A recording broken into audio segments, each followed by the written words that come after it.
je vais te faire un peu de lecture puisque je vais te lire les premiers chapitres d'Harry Potter, le tome 1. Harry Potter à l'école des sorciers. J'aime vraiment beaucoup cette édition. C'est une édition de Mina Lima, je pense que tu la connais. Elle referme énormément d'illustrations, des choses incroyables en fait. Du coup, je me suis dit que ça serait chouette si jamais tu n'as pas le bouquin, de le parcourir avec moi.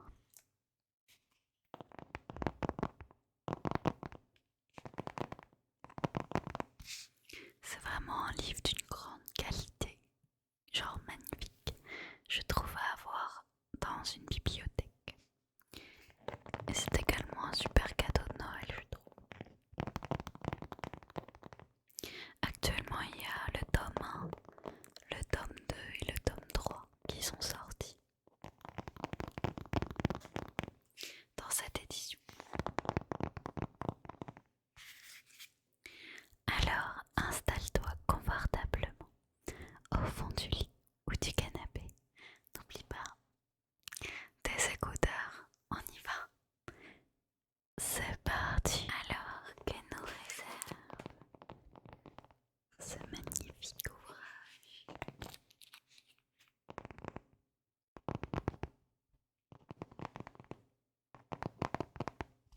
Déjà un tapping de qualité, vraiment très agréable.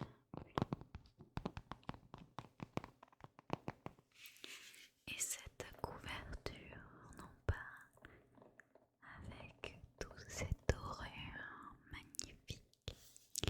Je te montre en détail le château de Poudlard en illustration avec nos protagonistes.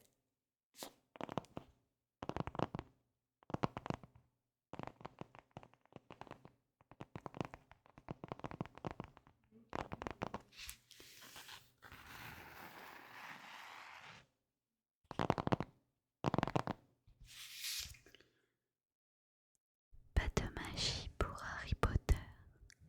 Il vit chez un oncle et une tante qui le détestent, dort dans un placard sous l'escalier et jamais on ne lui a fêté son anniversaire. Son existence bascule le jour de ses 11 ans quand un géant lui apporte une lettre et d'incroyables nouvelles. Harry n'est pas un garçon comme les autres. Une place l'attend à l'école de sorcellerie de Poudlard.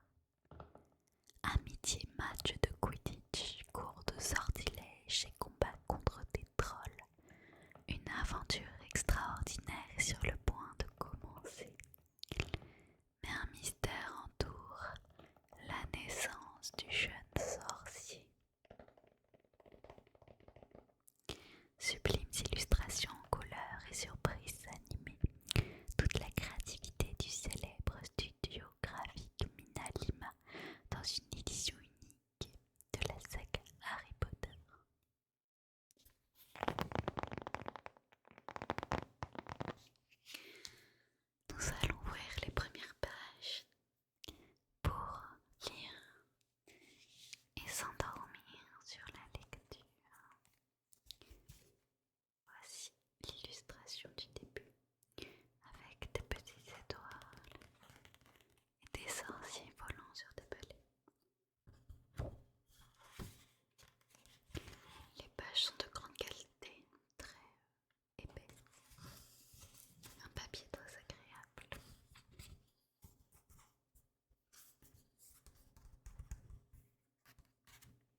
Monsieur et Madame Dursley, qui habitaient au 4 Private Drive, avaient toujours affirmé avec la plus grande fierté qu'ils étaient parfaitement normaux.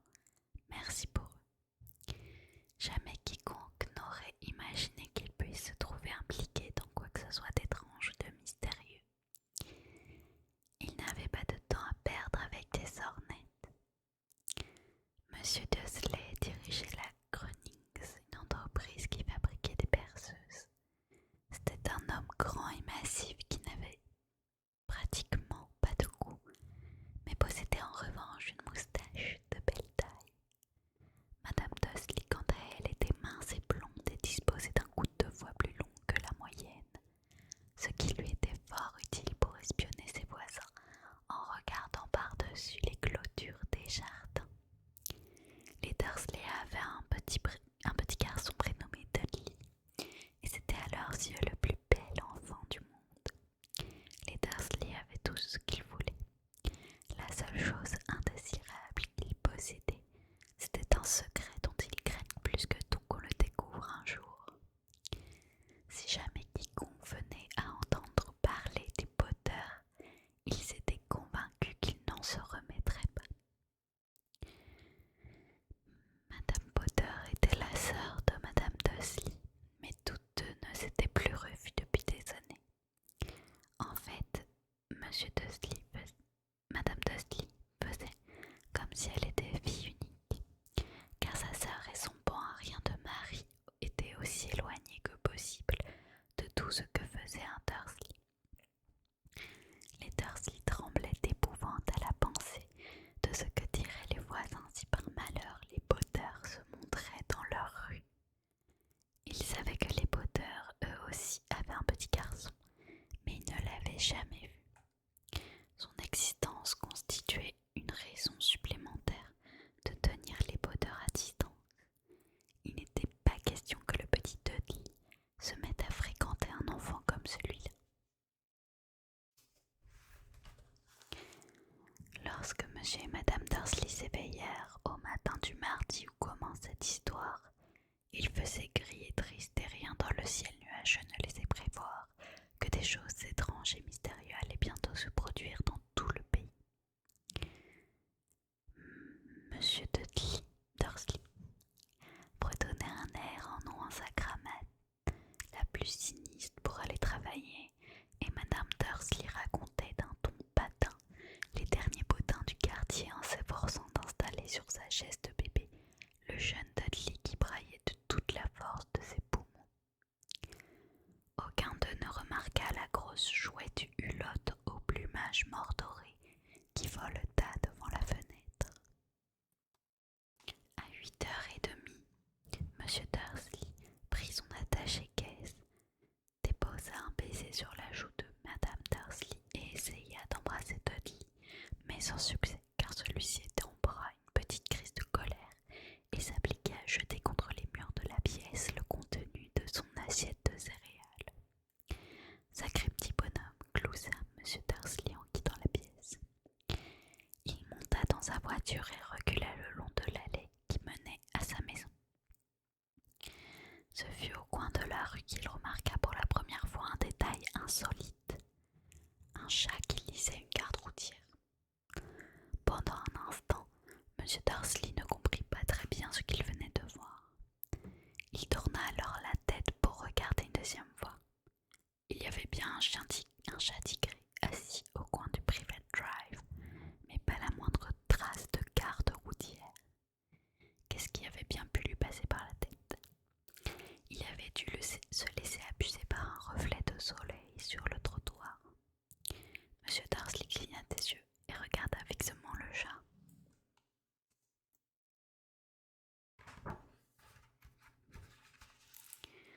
Celui-ci soutint son regard. Tandis qu'il tournait le coin de la rue et s'engageait sur la route, Monsieur Dursley continua d'observer le chat dans son rétroviseur. L'animal était en train de lire la plaque qui indiquait Private Drive. Mais non, voyons, il ne lisit pas, il regardait la plaque. Les chats sont incapables de lire des cartes ou des écriteaux. Monsieur Dursley se ressaisit et chassa le chat tigré de son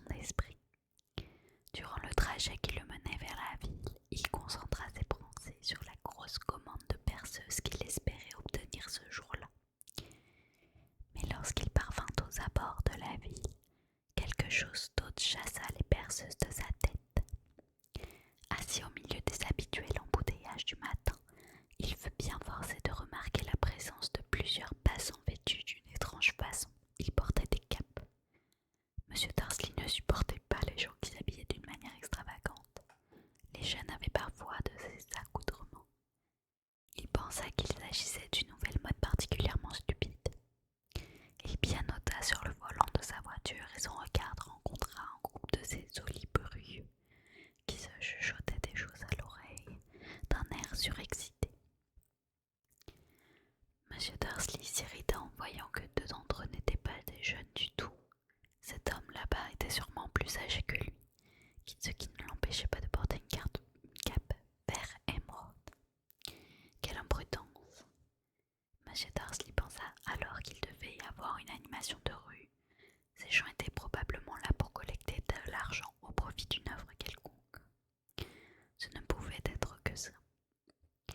La file des voitures se remit en mouvement. Quelques minutes plus tard, monsieur Dursley se rangea dans le parking de la Grande Guy. Les perceuses avaient repris leur place dans ses pensées. Dans son bureau du 9e étage, monsieur Dursley s'asseyait toujours tôt à la fenêtre.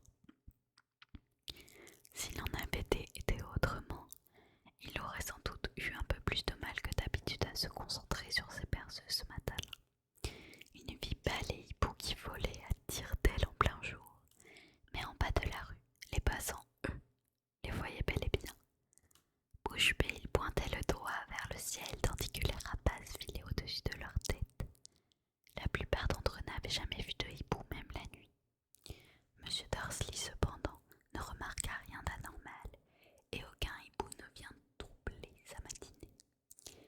Il réprimanda vertement une demi-douzaine de ses employés, passa plusieurs coups de fil importants et poussa quelques hurlements supplémentaires. Il se sentit d'excellente humeur jusqu'à l'heure du déjeuner, où il songea qu'il serait bon de se dégourdir un peu les jambes. Il traversa alors la rue pour aller acheter quelque chose à manger à la boulangerie d'en face. Les passants vêtus de gamme lui étaient complètement sortis de la tête, mais lorsqu'il en vit à nouveau quelques-uns à proximité de la boulangerie, il passa devant eux en leur lançant un regard courroucé. Il ignorait pourquoi, mais il le mettait mal à l'aise. Cela aussi chuchotait d'un air surexcité, et il ne vit pas la moindre boîte destinée à récolter de l'argent. Quand il sortit de la boutique avec un gros beignet enveloppé dans un sac, il entendit quelques mots de leur conversation. Les poteurs, c'est ça, c'est ce que j'ai entendu dire. Oui, leur fils Harry. Monsieur Dursley s'immobilisa, envahi par une peur soudaine. Il tourna la tête vers des gens qui chuchotaient comme s'ils s'apprêtaient à leur dire quelque chose, mais il se ravisa. Il traversa la rue en toute hâte, se dépêcha de remonter dans son bureau, ordonna d'un ton sec à sa secrétaire de ne pas le déranger, saisit son téléphone et avait presque fini de composer le numéro de sa maison lorsqu'il changea d'avis. Il reposa le combiné et se caressa la moustache. Il réfléchissait. Non, décidément il était idiot. Potter n'était pas un nom si rare. On pouvait être sûr qu'un grand nombre de Potter avait un fils prénommé Harry, et quand il y repensait, il n'était même pas certain que son neveu se prénomme véritablement Harry. Il n'avait même jamais vu cet enfant. Après tout, il s'appelait peut-être Harvey ou Harold. Il était inutile d'inquiéter Dursley pour si peu. Toute allusion à sa sœur la mettait dans un tel état. Il ne pouvait pas lui en vouloir. Si lui-même avait eu une sœur comme celle-là, mais quand même, tous ces gens vécus de Cap. Cet après-midi-là, il lui fut beaucoup plus difficile de se concentrer sur ses perceuses. Et lorsqu'il quitta les bureaux à 5 heures, il était encore si préoccupé qu'il heurta quelqu'un juste devant la porte. Navré, grommela-t-il au vieil homme minuscule qui avait manqué de le faire tomber. Il se passa quelques secondes avant que M. Dursley se rende compte que l'homme portait une cape violette. Le fait d'avoir été presque renversé ne semblait pas avoir affecté son humeur.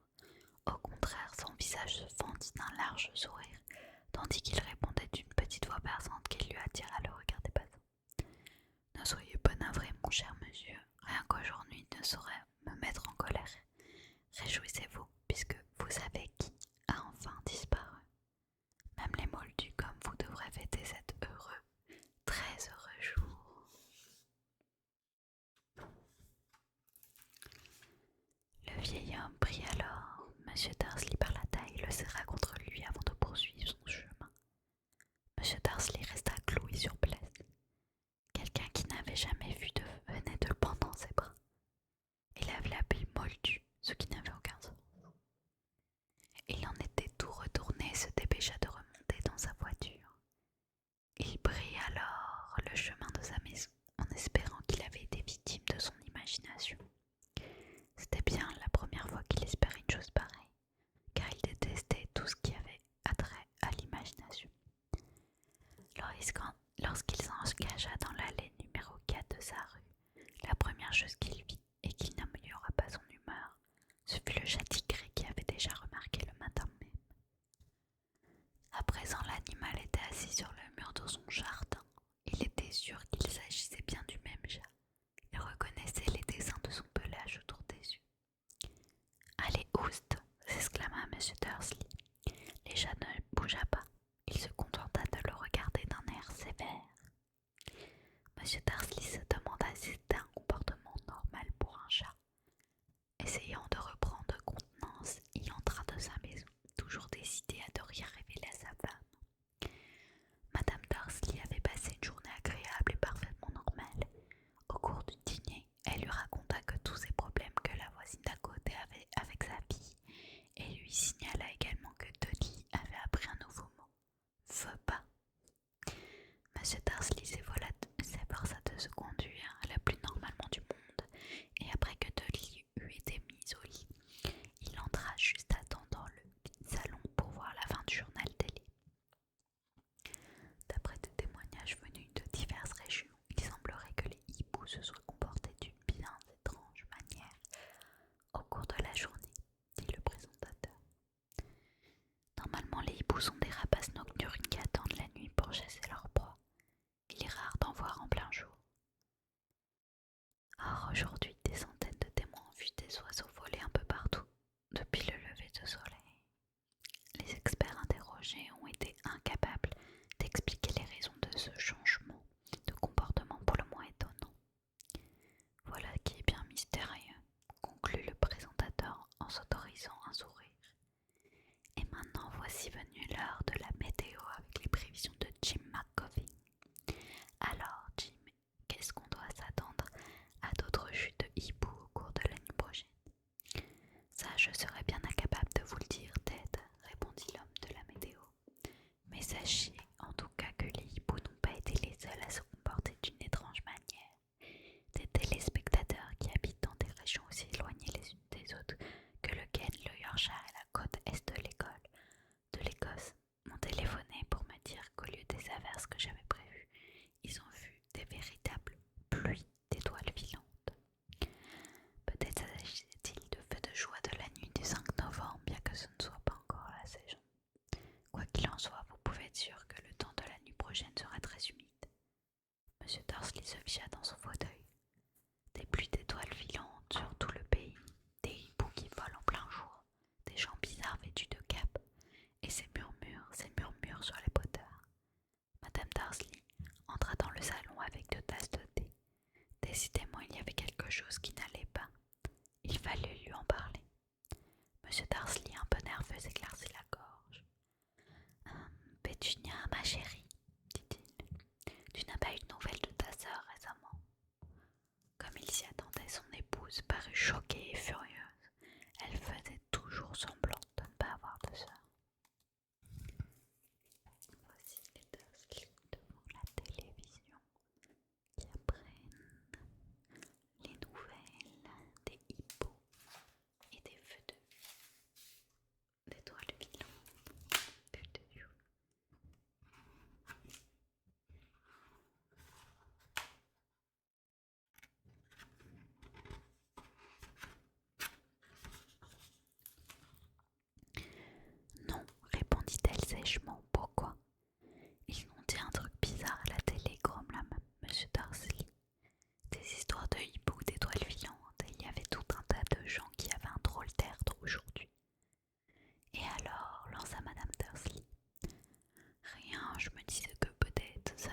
chose à voir avec sa bande. Madame Dursley retrousserait les lèvres en buvant son thé à petites gorgées. Son mari se demanda s'il allait oser lui raconter qu'il avait entendu prononcer le nom de Potter. Il préféra s'en abstenir. D'un air aussi détaché que possible, il dit: Leur fils, il a à peu près le même âge que Dudley, non? J'imagine, répliqua Madame Dursley avec raideur. Comment s'appelle-t-il déjà? Howard, c'est ça?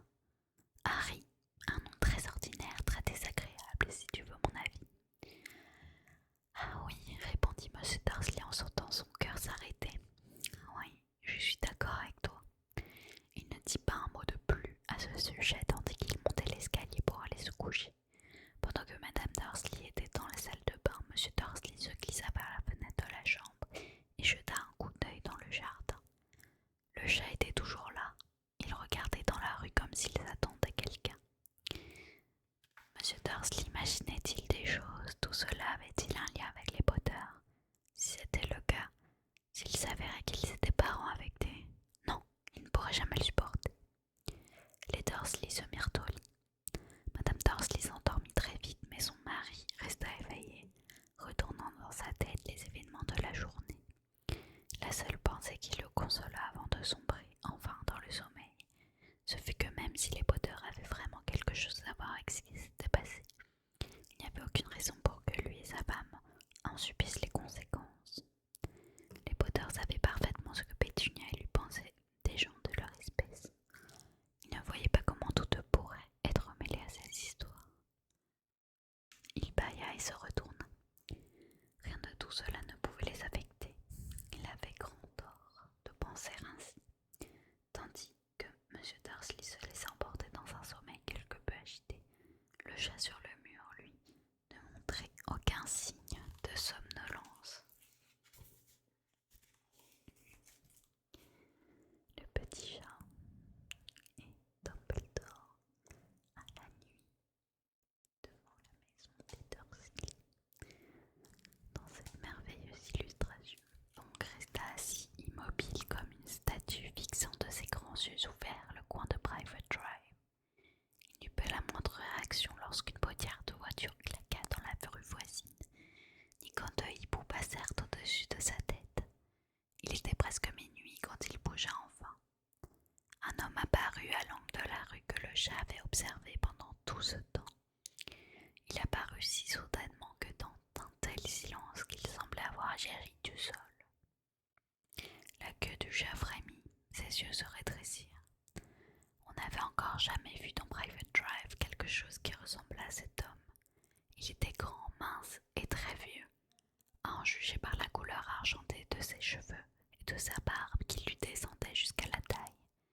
Il était vêtu d'une longue robe, d'une cape violette qui balayait le sol et chaussé de bottes à talons munies de boucles. Ses yeux bleus et brillants étincelaient derrière des lunettes en demi-lune, et son long nez crochu donnait l'impression d'avoir été cassé au moins 2 fois. Cet homme s'appelait Albus Dumbledore. Albus Dumbledore n'avait pas l'air de se rendre compte qu'il venait d'arriver dans une rue où tout de lui, depuis son nom jusqu'à ses bottes, ne pouvait être qu'indésirable. Il était occupé à chercher quelque chose dans sa longue cape, mais sembla s'apercevoir qu'il était observé, car il leva brusquement les yeux vers le chat qui avait toujours le regard fixé sur l'autre bout de la rue. Pour une raison quelconque, la vue du chat parut l'amuser. Il eut un petit rire et marmonna. J'aurais dû m'en douter. Il avait trouvé ce qu'il cherchait dans une poche intérieure. Apparemment, il s'agissait d'un briquet en argent. Il en releva le capuchon, le tendit au-dessus de sa tête et l'alluma. Le réverbère le plus proche s'éteignit alors avec un petit claquement. L'homme alluma à nouveau le briquet. Le réverbère suivant s'éteignit à son tour. 12 fois, il actionna ainsi l'été noir, jusqu'à ce qu'il ne reste plus aucune lumière dans la rue, à part 2 points minuscules qui brillaient au loin. C'étaient les yeux du chat, toujours fixés sur lui. Quiconque aurait regardé par une fenêtre en cet instant, même Madame Dursley et ses petits yeux de fouine auraient été incapables de voir le moindre détail de ce qui se passait par la rue. Dumbledore rangea son été noir dans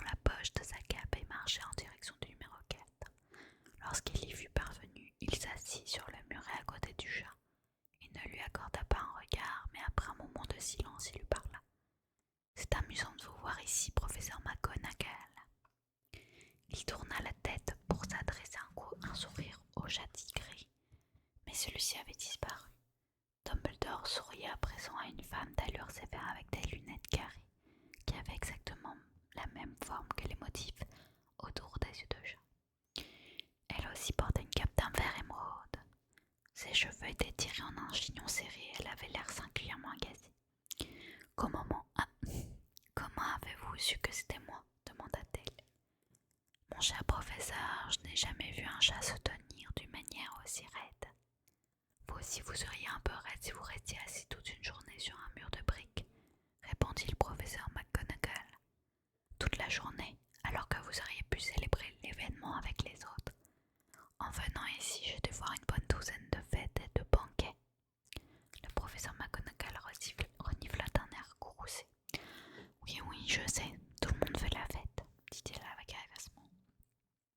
On aurait pu penser qu'il serait plus prudent, mais non, pas du tout. Même les Moldus ont remarqué qu'il se passait quelque chose. Ils en ont parlé aux nouvelles. Elle montra d'un signe de tête la fenêtre du salon des Dursley plongée dans l'obscurité. Je l'ai entendu moi-même. Ils ont signalé des vols de hiboux, des pluies d'étoiles filantes. Les Moldus ne sont pas complètement idiots. Il était inévitable qu'ils s'en aperçoivent. Des étoiles filantes dans le Kent. Je parie que c'est encore un coup de Deadless Diggle. Il n'a jamais eu beaucoup de jugeotes. On ne peut pas leur en vouloir, dit Dumbledore avec douceur. Nous n'avons pas eu grand-chose à célébrer depuis 11 ans. Je sais, répliqua le professeur McGonagall d'un ton sévère. Mais ce n'est pas une raison pour battre la tête. Tous ces gens étaient d'une imprudence folle. Se promenaient dans les rues en plein jour, à s'échanger les dernières nouvelles, sans même prendre la précaution de s'habiller comme des moldus. Elle lança un regard oblique en perçant à Dumbledore, comme si elle espérait qu'il allait dire quelque chose, mais il garda le silence. Nous serions dans de beaux draps, reprit-elle, si le jour où vous savez qui semble enfin avoir disparu, les moldus s'apercevaient de notre existence. J'imagine qu'il a vraiment disparu, n'est-ce pas, Dumbledore?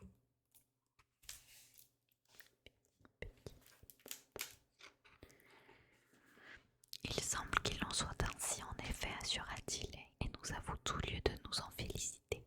Que diriez-vous d'un esquimau au citron? Un quoi? Un esquimau au citron. C'est une friandise qui fabrique les moldus, et je dois dire que c'est plutôt bon. Merci, pas pour moi, répondit froidement le professeur McGonagall. Il semblait estimer que le moment n'était pas venu manger des glaces au citron. Je vous disais donc que même si vous savez qui est vraiment parti, mon cher professeur, quelqu'un d'aussi raisonnable que vous ne devrait pas hésiter à prononcer son nom, ne croyez-vous pas?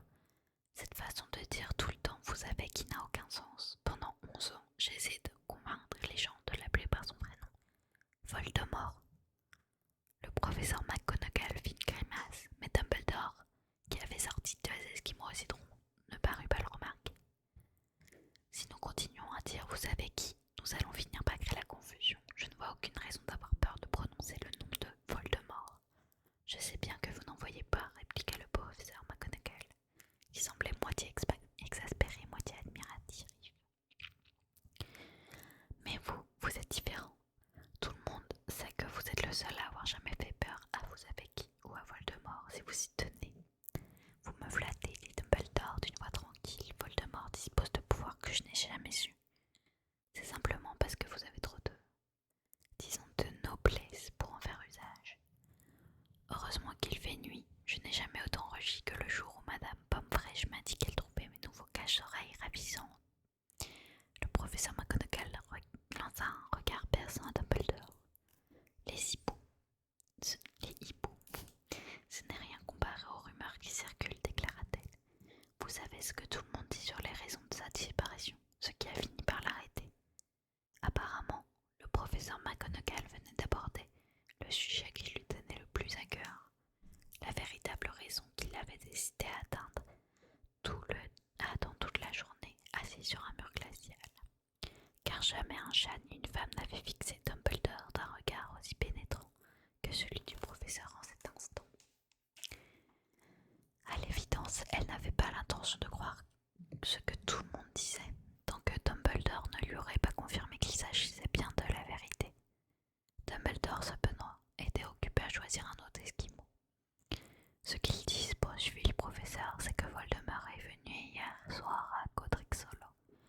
chercher les Potter.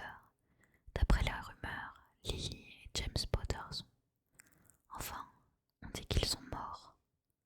Dumbledore inclina la tête. Le professeur McGonagall avait du mal à reprendre sa respiration. Lily et James, je n'arrive pas à croire. Je ne voulais pas l'admettre. Oh, Albus. Dumbledore tendit la main et lui tapota l'épaule. Je sais, dit-il gravement. Et ce n'est pas tout, reprit le professeur McGonagall d'une voix tremblante. On dit qu'il a essayé de tuer Harry, le fils des Potter. Mais il en a été incapable. Il n'a pas réussi à supprimer ce bambin. Personne ne sait pourquoi ni comment, mais tout le monde raconte que, lorsqu'il a essayé de tuer Harry Potter sans y parvenir, le pouvoir de Voldemort s'est brisé, pour ainsi dire. Et c'est pour ça qu'il a disparu. Dumbledore hocha de la tête d'un air sombre. C'est vrai, bredouilla le professeur. Après tout ce qu'il a fait, tous les gens qu'il a tués, il n'a pas réussi à tuer un petit garçon. C'est stupéfiant. Rien d'autre n'avait pu l'arrêter. Mais au nom du ciel, comment se fait-il que Harry put survivre? On ne peut faire que des suppositions, répondit Dumbledore. On ne saura peut-être jamais. Le professeur McGonagall sortit un mouchoir en dentelle et s'essuya les yeux sous ses lunettes. Dumbledore inspira longuement en prenant dans sa poche une montre en or qu'il consulta. C'était une montre très étrange. Elle avait 12 aiguilles mais pas de chiffres. À la place, il y avait des petites planètes qui tournaient au bord du cadran. Tout cela devait avoir un sens pour Dumbledore car il se remit la montre dans sa poche en disant « Hagrid est en retard. Au fait, j'imagine que c'est lui qui vous a dit que je serais ici. » Oui, admit le professeur McGonagall. Je suppose que vous n'avez pas l'intention de me dire pour quelle raison vous êtes venu à cet endroit précis. Je suis venu confier Harry à sa tante et à son oncle. C'est la seule famille qui lui restait sans mai. Vous voulez dire? Non, c'est pas possible, pas les gens qui habitaient dans cette maison, s'écria le professeur McGonagall en se levant d'un bond, le doigt pointé sur le numéro 4. Dumbledore, vous ne pouvez pas faire une chose pareille. Je les ai observés toute la journée. On ne peut pas imaginer de gens plus différents que nous. En plus, ils ont un fils. Je l'ai vu donner des coups de pied à sa mère tout au long de la rue en hurlant pour réclamer des bonbons. Harry Potter, venez vivre ici. C'est le meilleur endroit pour lui, répliqua Dumbledore. Son oncle et sa tante lui expliqueront tous quand il sera plus grand. Je leur écris une lettre. Une lettre, répéta le professeur McGonagall d'une voix éteinte. Dumbledore, vous croyez vraiment qu'il est possible d'expliquer tout cela dans une lettre? Des gens pareils seront incapables de comprendre. Il va devenir célèbre, une véritable légende. Je ne serais pas étonnée que la date d'aujourd'hui devienne, dans l'avenir, la fête de Harry Potter. On écrira des livres sur lui. Tous les enfants de notre monde connaîtront son nom. C'est vrai, dit Dumbledore, en le regardant d'un air très sérieux. Il y aurait de quoi tourner la tête de n'importe quel enfant. Être célèbre avant même d'avoir appris à marcher et à parler. Célèbre pour quelque chose dont on ne sera même pas capable de se souvenir. Ne comprenez-vous pas qu'il faut beaucoup mieux pour lui qu'il grandisse à l'égard de tout cela, jusqu'à ce qu'il soit prêt à l'assumer? Le professeur McGonagall ouvrit la bouche. Oui, bien sûr, vous avez raison. Mais comment cet enfant va-t-il arriver jusqu'ici? Elle regarda soudain sa cape, comme si elle pensait que Harry était peut-être caché en dessous. C'est Hagrid qui doit l'emmener, dit Dumbledore. Et vous croyez qu'il est sage de confier une tâche aussi importante à Hagrid? Je confierai ma propre vie à Hagrid, assura Dumbledore. Je ne dis pas qu'il manque de cœur, répondit le professeur McGonagall. Et ici, on a la petite illustration animée de la montre.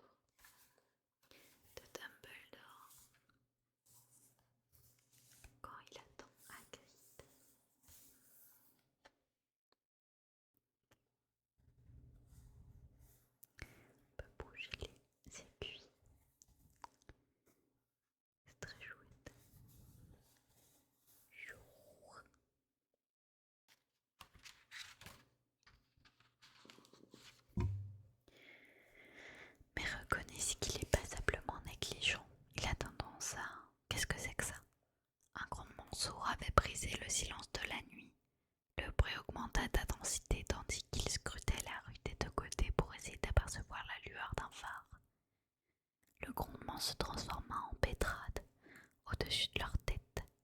Ils levèrent alors les yeux et virent une énorme moto tomber du ciel. La moto était énorme, mais ce n'était rien comparé à l'homme qui était assis dessus. Il était à peu près 2 fois plus grand que la moyenne et au moins 5 fois plus large. Il était même tellement grand qu'on avait peine à le croire. On aurait dit un sauvage avec ses longs cheveux noirs en broussailles, sa barbe qu'il cachait presque entièrement son visage, ses mains de la taille d'un couvercle de poubelle et ses pieds chaussés de bottes de cuir qu'il avait l'air de bébé dauphin. L'homme tenait un tas de couvertures dans ses immenses bras musculeux. Hagrid dit Dumbledore avec soulagement. Vous voilà, où avez-vous déniché cette moto? Il l'a empruntée, professeur Dumbledore, monsieur répondit le géant en descendant avec précaution de la moto. C'est le jeune Sirius Black qui me l'a prêté.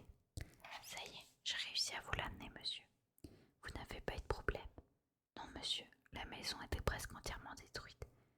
Mais je me suis débrouillé pour le sauver de là avant que les moldus commencent à appliquer. Il s'endormit quand on a survolé Bristol. Dumbledore et le professeur McGonagall se penchèrent sur le tas de couvertures. À l'intérieur, à peine visible, un bébé dormait profondément. Sous une touffe de cheveux d'un noir de jet, ils distinguèrent sur un front une étrange coupure en forme d'éclair.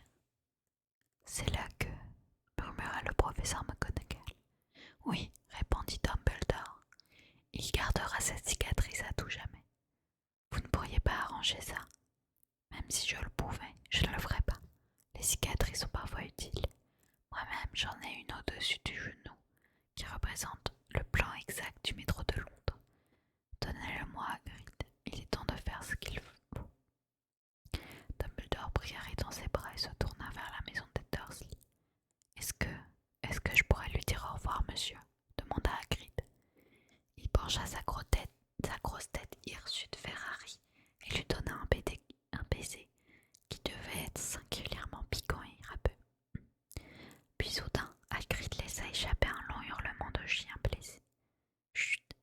Siffla le professeur McGonagall. Vous allez réveiller les moldus. Désolé, sanglota Hagrid en sortant de sa poche un grand mouchoir à bois dans lequel il enfouit son visage. Mais je n'arrive pas à m'y faire. Lily et James qui meurent, et ce pauvre petit Harry qui va aller vivre avec les moldus. Oui, je sais, c'est très triste, mais ressaisissez-vous, Hagrid. Sinon nous allons nous faire repérer, chuchota le professeur McGonagall. Avec précaution, il déposa Harry devant la porte, sortit une lettre dans sa cape, la glissa entre les couvertures, puis revint vers les 2 autres. Pendant un long moment, tous 3 restèrent immobiles, côte à côte, à contempler le petit tas de couvertures. Les épaules de Hagrid tremblèrent. Le professeur McGonagall battit des paupières avec frénésie, et la lueur qui brillait habituellement dans le regard de Dumbledore semblait s'éteindre.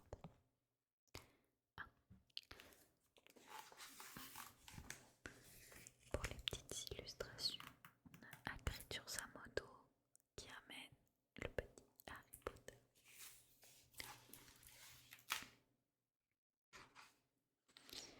Et bien voilà, dit enfin Dumbledore. Il est inutile de rester ici, autant rejoindre les autres pour faire la fête. Oui, dit Hagrid d'une voix étouffée, je ferais mieux de faire disparaître cette moto. Bonne nuit, professeur McGonagall, bonne nuit, professeur Dumbledore. Monsieur. Essuyant d'un revers de manche ses yeux ruisselants de larmes, Hagrid enfourcha la moto et mit le moteur en route. Dans un bondissement, la moto s'éleva dans les airs et disparut dans la nuit. À bientôt, j'imagine, professeur McGonagall, dit Dumbledore avec un signe de tête. Pour toute réponse, le professeur McGonagall se moucha. Dumbledore fit volte-face et s'éloigna le long de la rue. Il s'arrêta au coin et reprit de sa poche l'épée noire d'argent. Il actionna une seule fois, et une douzaine de boules lumineuses regagnèrent aussitôt les réverbères. Private Drive fut soudain baigné d'une lumière orangée, et Dumbledore distingua la silhouette d'un chat tigré qui tournait l'angle de la rue. Il aperçut également le tas de couvertures devant la porte du numéro 4. Bonne chance, Harry, murmura-t-il. Il se retourna et disparut dans un bruissement de cap. Une brise agitait les haies bien taillées de Private Drive. La rue était propre et silencieuse sous le ciel d'encre. Jamais on n'aurait imaginé que des événements extraordinaires puissent se dérouler dans un tel endroit. Harry Potter se retourna sous ses couvertures sans se réveiller. Sa petite main se referma sur la lettre posée à côté de lui et il continua de dormir, sans savoir qu'il était un être exceptionnel, sans savoir qu'il était déjà célèbre, sans savoir non plus que dans quelques heures il sera réveillé par la cri de Madame Dursley qui ouvrirait la porte pour sortir les bouteilles de lait, et que pendant des semaines il serait piqué et pincé par son cousin Dudley. Il ne savait pas davantage qu'en ce moment même, des gens s'étaient rassemblés en secret dans tout le pays et qu'ils levaient leurs verres en murmurant « À la santé de Harry Potter, le survivant ».